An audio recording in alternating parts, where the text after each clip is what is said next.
Yesu ashimwe. Ndabasuhuje mu izina rya Yesu Kristo. Murasuhuzwa na mwene so umwizerwa Adolphe. Uyu munsi kandi dukomeje tuganira ku mateka y'indirimbo zigaragara mu gitabo cyo gushimisha Imana ndetse n'igitabo cy'indirimbo z'agakiza, dukomeza kuganira ku mateka yazo. Reka twanze twiragize Imana hanyuma tugaruke tuganira ku ndirimbo uyu munsi twateganije kuganiraho. Mana yacu turagushimye, uri Imana yacu bwite. Tugushimiye Imana ko waturinze iminsi itambutse n'amasaha atambutse. Data mwiza, tugushimiye ko uduhaye n'uyu mwanya.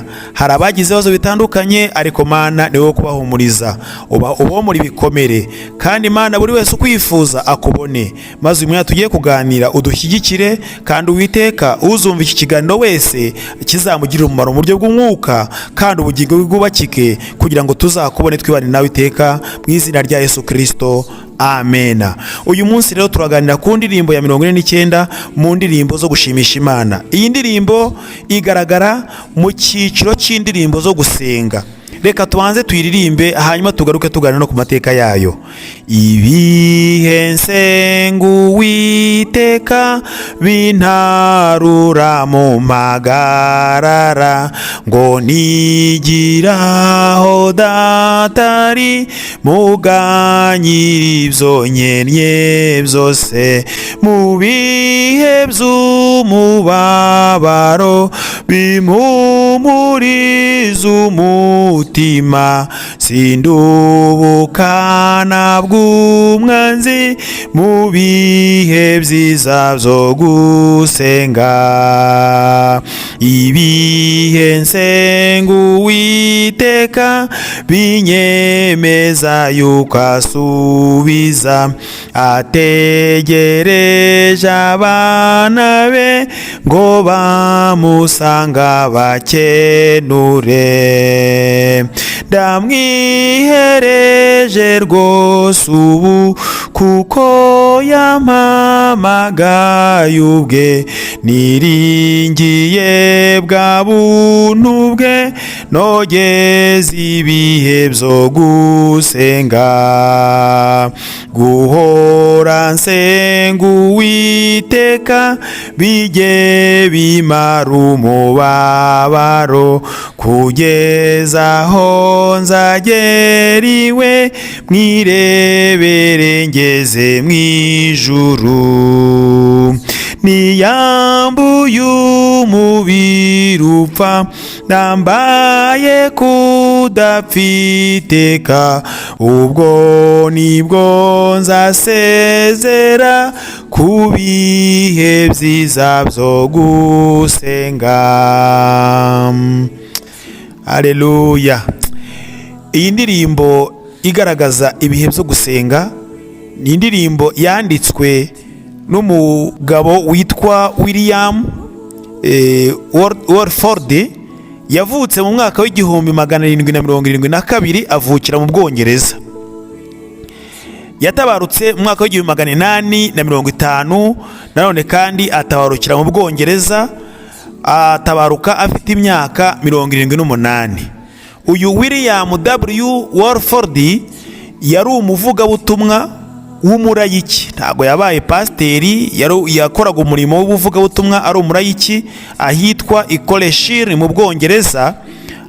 Uyu tuvuga William Warford yavukanye ubumuga. Yavukanye ubumuga bwo kutabona. Yari umuvugabutumwa ariko akabikora atabona. Urumva n'umuvugabutumwa udasanzwe. Rero mu by'ukuri iyi ndirimbo we yarayitekerezaga, yagiraga ibisigo mu mutwe, hanyuma yaba afite ibisigo bikaguma mu mutwe we. Muri make yakoreshaga impano yakoraga cyane kuri we, yarafataga cyane hanyuma akabitekereza. Yari afite ibisigo byinshi, bivuga ko ngo yari afite ibisigo byinshi, akayagenda akabiganiriza abantu aho yakoraga, aho yabaga afite umwuga yakoraga rero wa buri munsi wamutungaga. Uyu William Warford yakoraga umwuga umeze nk'aho ari ububaji, ariko nyine akabikora nabwo afite iyo mpano, afite impano yo gukora imirimo ariko atabona icyo akora. Akagira ukuntu agenda yungikanya uduti, hanyuma twadutega kuramo amashusho, agakuramo utuntu dutandukanye tw'udukoresho, noneho twadukoresho akaducuruza ahantu nyine yabaga ari gukorera, ari gushakisha imibereho. Hanyuma rero uyu William yaje kwandika indirimbo, ibyo bisigo byinshi bitandukanye, ariko noneho ngo by'umwihariko yandika poeme, yandika umuvugo urimo amagambo agaragaza ko ari ayo gusenga. Arayandika atinda mu mutima we, hanyuma rimwe noneho aza ari ahantu yakoreraga, aza gusurwa n'umuvugabutumwa, yari reverandi witwa Thomas Salmon. Thomas Salmon uyu yari umuvugabutumwa ariko ukomoka muri Amerika, icyakora akorera umurimo w'Imana aho ngaho nyine mu gace William yari atuyemo kitwa aho yari atuye mu Bwongereza, hafi y'aho yakoreraga. Hanyuma noneho ako gace yakoreragamo n'ubundi mu ivugabutumwa rye ikoreshiri, aza kugendererwa n'uwo muvugabutumwa aho yacururizaga twatuntu yagendaga akora, barakita ngo ni kuri shopu, ariko ni shopu nyine y'utuntu yabaga yashakishije byo gushakisha nyine imibereho bimugoye. Amugezeho aramuhagarika, amenya ko ari we, baganira iby'Imana. Baganira iby'Imana yumva noneho yamubwira ibiri mu mutima we. Ikintu cya mbere yamubwiye cyari mu mutima we, yaramubwiye ngo birashoboka ko wabasha kunyumva ukumva umuvugo mfite werekeranye n'amagambo yo gusenga, warangiza ukawunyandikira. Noneho ngo reverandi wo nguwo Thomas Salmon mu mutima we nawe yumva anejejwe n'iyo nkuru. Arangije ngasha afata ikreyo, afata penso, yandika wa muvugo. Uwo muvugo uburyo wari wanditsemo, wari wanditse mu wari ufite ibice 4, buri gice gifite imirongo 8. Noneho icyo agiye kwandika uwo muvugo atangira awita ngo sweet hour of prayer. Sweet hour of prayer vango ni isaha nziza yo gusenga. Sweet hour of prayer, isaha nziza yo gusenga. Arangije arawandika, awushyira mu kurupapuro, aramusezera. Ariko ngo icyatumye amubwira ngo umwandikire, ngo kuko atari afite umuntu babanaga mu rugo ubasha kumufasha kuwandika, kandi yasaga naho n'ubundi akeneye uri buze kumufasha. Agira amahirwe rero Salomon amugezeho, kandi n'ubundi yasubiye, yagiye muri Amerika.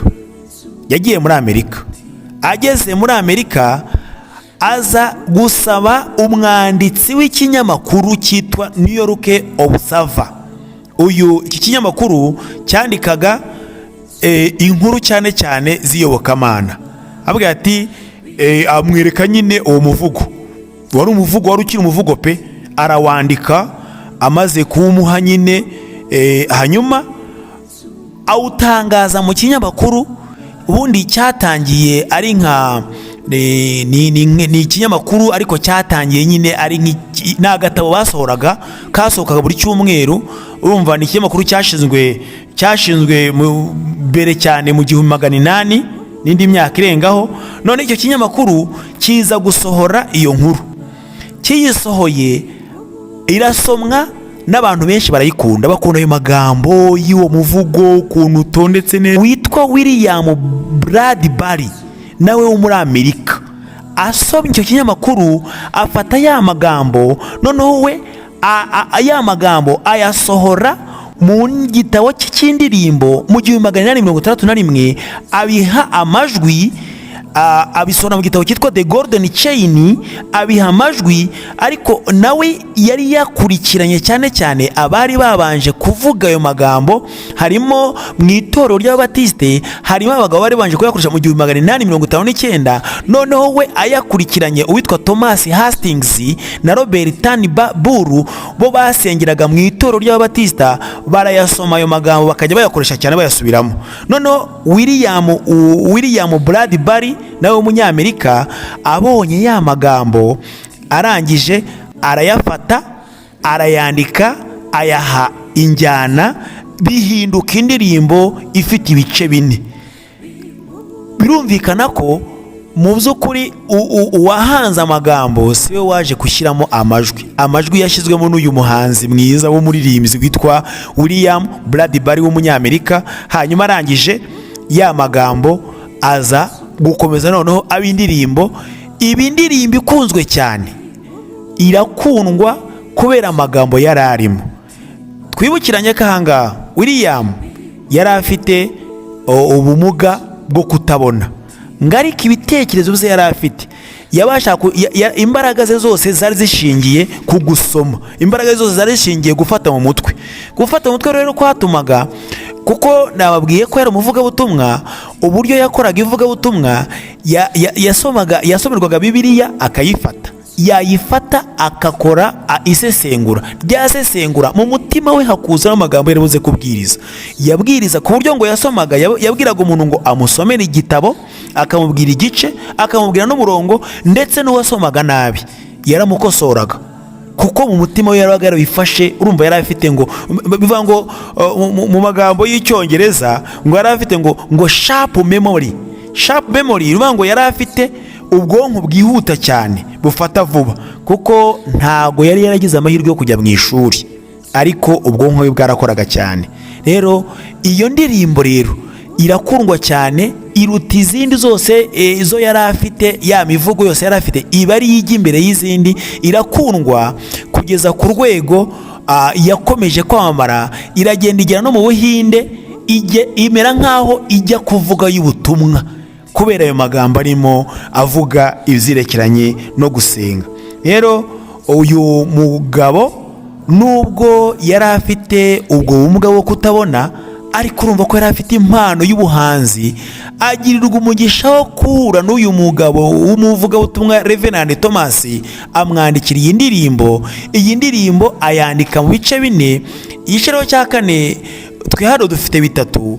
Igice cya kane kivuga ukuntu Mose yageze ku musozi wa Nebo, ari gusezera. Mbese bigaragaza uburyo nabwo ni isengesho rya Mose asezera, igihe Imana yamwiraga ngo genda uhagarare kuri musozi urebe kiriya gihugu, ariko ntabwo uzagitahamo.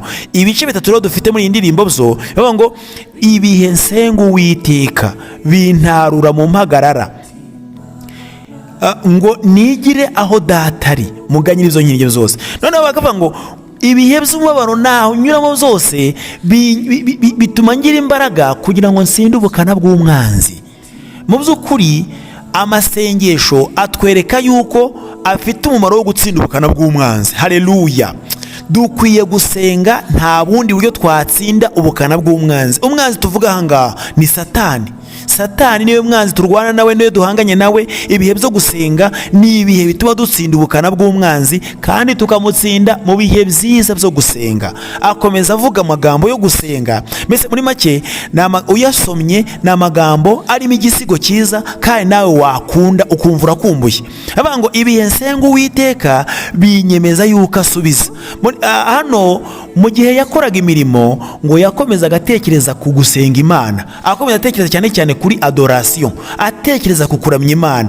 Bituma noneho mu mutima we hakomeza kuzamo iki gisigo, ngo ibihe nsenga binyemeza yuko asubiza. Iyo nsenze Imana irasubiza, kandi Uwiteka ngategereza abana be. Nubwo yari afite ikibazo, afite ubumuga bwo kutabona, ngo ariko ategereza abana be ngo bamusange abakenure ibyo bakennye byose. Umuntu yakennye nta wundi wadukenura keretse Uwiteka wenyine gusa. Uwiteka abasha kudukenura mu bibazo dufite. Noneho rero ahita avuga ngo rero nubwo mfite ibibazo byose, nkaba mfite ubumuga bwo kutabona, nkaba ntabasha rwose kwikorera imirimo nk'uko bikwiriye, yewe wenda ashobora no kuba yari afite n'ikibazo cy'uko atize, ariko akabazwa nuko yagombye kuba afata umwanya nawe akiyandikira imivugo yari afite itandukanye. Aba ariko ngo ndamwihereje kuko ari we wampamagaye ubwe, niringiye ubuntu bwe, kandi nogeza ibihe byiza byo gusenga.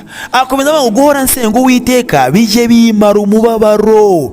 guhora dusenga Uwiteka bituma umubabaro bikatuganisha kugeza noneho tugategura kuzagerayo tukamwirebera. Aravuze ngo azamwirebera, kandi birumvikana yari afite ubwo kutabona, ariko hari andi maso abafite ubwo kutabona bazahabwa, bakabona noneho umukiza wacu. Uko tumuvuga natwe tuzahabwa andi maso, ababona bazahabwa andi maso, abafite ubwo kutabona bazahabwa andi maso. Nabango mwirebere ngeze mu ijuru niyambuye umubiri upfa. Haleluya. Ubundi Bibiliya niyo ivuga ngo hari igihe kizagera igipfa kimirwe n'ikidapfa, umubiri upfa uzaburiramo, hanyuma ubundi twirere umukiza wacu tugeze mu gihugu cyo mu ijuru, kandi Uwiteka adutegurira kuzabana nawe. Rero ahangaha iyi ndirimbo ihamagarira abantu gusenga, iduhamagarira kongera kugira ibihe byiza byo gusenga, iduhamagarira kongera kubana n'Uwiteka, kubera ko nta bundi buryo dukwiye kubaho. Pawulo yandikira Abefeso, tuganire ku ijambo ry'Imana ritwereka ibihe byo gusenga ukuntu ari byiza. Yandikira Abefeso igice cyaho cya 6:18 haranditse ngo musengeshe umwuka iteka mu buryo bwose bwo gusenga, kandi musabire abera bose. Dukwiye gusengesha umwuka iteka, kuko gusenga n'ubundi nibwo buzima. Gusenga bituma dukomeza gutsinda ubukana bw'umwanzi, gusenga bidukomeza mu mibereho ya buri munsi. None usomye mu Byahishuwe igice cya 8 umurongo wa 4 aravuga ngo umwotsi w'umubavu uva mu kuboko kwa marayika uzamukana imbere y'Imana n'amasengesho y'abera. Buriya gusenga ntabwo amasengesho yose azamuka ngo agere ku Mana, kuko isengesho ry'umunyabyaha ni ikizira ku Uwiteka. Bisaba ko isengesho turi buzamukana imbere y'Imana riri bube rihumura neza, kuko ngo isengesho rihumura neza rimera nk'umubavu ugera ku Uwiteka. Namwe iyo tuvuze umubavu wumva icyo ari cyo. Umubavu ubundi ushyize mu ndimi z'amahanga ni parufe. Ngo umwotsi w'umubavu uva mu kuboko kwa marayika uzamukana imbere y'Imana n'amasengesho y'abera. Nanone kandi mu Byahishuwe 5:8 haravuga ngo amaze kwenda icyo gitabo, bya bizima 4 n'abakuru 24 bikubita imbere y'umwana w'intama, bafite inanga n'inzabya z'izahabu zuzuye imibavu, ariyo masengesho y'abera. Haleluya. Bivuga ngo uko usenga isengesho ryiza riragenda rikagera imbere y'Imana rikamera nk'umubavu, none Imana yakumva iryo sengesho bigatuma imanukira kugusubiza. Isengesho ry'umunyabyaha ni ikizira imbere y'Imana. Imana yumva amasengesho, ariko amasengesho akenewe ni amasengesho azira ibyaha. Nimureke rero tubeho dusenga, ariko Imana itwemera. Tubeho mu buryo Imana ishaka, kugira ngo igihe nikigera wasenze wumve ko isengesho yawe ridafite inkomyi, Satani ntacyo akurega, nta kibi na kimwe kiri butume isengesho ritagera imbere y'Imana, bituma Imana nawe igusubiza. Kuko ngo hano ngo ibihe nsenga Uwiteka binyemeza yuko asubiza, ariko asubiza n'ubundi ategereje abana be. Abana be nabamwumvira, abana be nabirinda icyaha, abana be nabirinda ibibi. Rero iyi ndirimbo idukangurire kumenya uburyo dukwiye gusenga tukabana n'Imana, ku buryo isengesho ryacu rifite ubushobozi bwo gutsinda ubukana bw'umwanzi, ku buryo isengesho ryacu rifite ubushobozi bwo kugera ku Mana. Noneho muri kwa gusenga kwacu bigatuma ubukana bw'umwanzi n'ubundi tubasha kubutsinda. Pawulo yandikiye Abatesalonike igice cya 5 umurongo wa 22 avuga ngo mwirinde igisa n'ikibi cyose. Noneho kuri 17 naho muri icyo gice aranditse ngo musenge ubudasiba. Iyi minsi abantu bacitse intege, kandi igihe cyari gize cyo gutabarwa. Bacitse intege ku buryo kumva gusenga, umwanya wo gusenga ubaye muke. Umwanya wo gusenga uri kubura, ariko umwanya wo kurangarira mu bidafite mu bitari buze kubaka ubugingo ugasanga ubaye munini.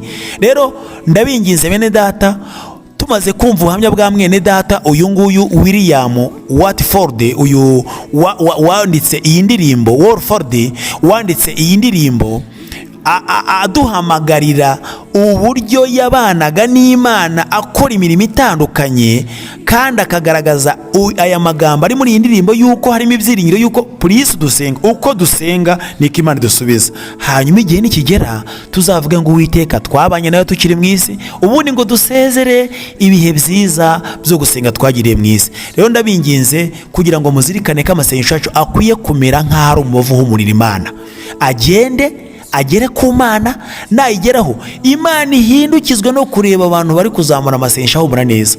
Niba hazamutse amasengesho ari mu Rwanda, ngo mu Rwanda hazamutse umubavu w'abantu 10 basengeye mu karere runaka, none nanjye manuye no kugira ngo numve uyu mubavu ahantu uturutse. Kandi koko nawe uzumve, umuntu niba ari abantu 10 bakabisiza amavuta, uragenda ushakisha ariko hano hari umuntu wisize parufe runaka, ati iyi parufe ndayizi, noneho bigatuma ushakisha ngo uwisize parufe hano arimo. Uwo ni umubavu, aho ni ku mubiri w'umuntu, ni igihe umubavu twashyize ku mubiri. Ariko noneho ngo uwafashe umubavu ariyo masengesho yabera akazamuka akagera imbere y'Imana, azagerayo amere nk'umubavu, noneho Imana nayo ihagurukire gusubiza wa munyamasengesho wazamuye amasengesho meza ahumura, nayo imubera igisubizo. Imana idusubize, kuko Imana yacu iva gusenga ngira dutegereje gitubera igisubizo. Iyi ndirimbo ndayibatuye, aya majwi arimo ushobora kuba ari ijwi ry'utazi, kuko n'ubundi iyo ushyize mu rurimi rw'icyongereza usanga iri jwi atari ryo iririmbwamo, ariko hari ijwi dukoresha, bamwe bakaririmba bagenda buhoro, hari abayishyira mu gisirimba bakayiririmba, uburyo bwose iririmbwamo. Ngewe ukurikije n'ubundi izindi ndirimbo ziri hano mu gitabo zifite amajwi ari hariya hejuru.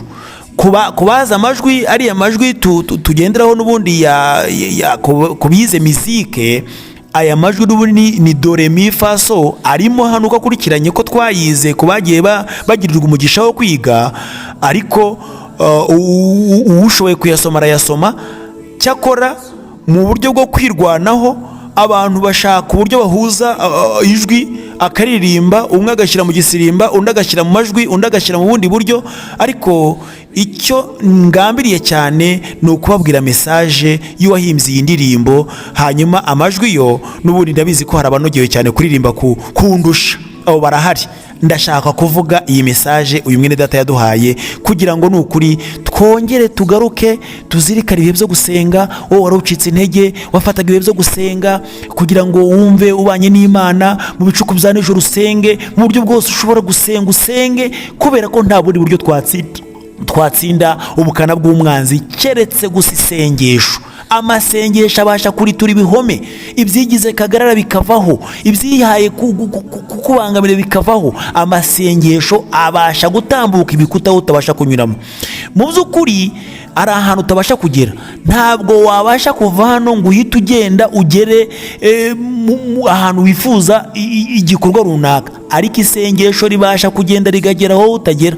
Kandi ngo amasengesho atambuka mu kirere akagera imbere y'Imana, Imana ikadusubiza. Rero uyu mwanya ndabahamagarira kugira ngo dufate ibihe byacu, twongere dutekereze ibihe byiza byo gusenga, kugira ngo bidukure mu magarara, dutsinde ubukana bw'umwanzi, maze tuzasezere ibyo bihe byiza byo gusenga, twibanire n'Uwiteka iminsi yose. Imana ibaha umugisha bwo kunkurikira, kandi mukomeze mufashwe n'iyi ndirimbo, mwongere muyiririmbe kuba yizi, mufashwe nayo mwubakwe mu izina rya Yesu Kristo. Amen.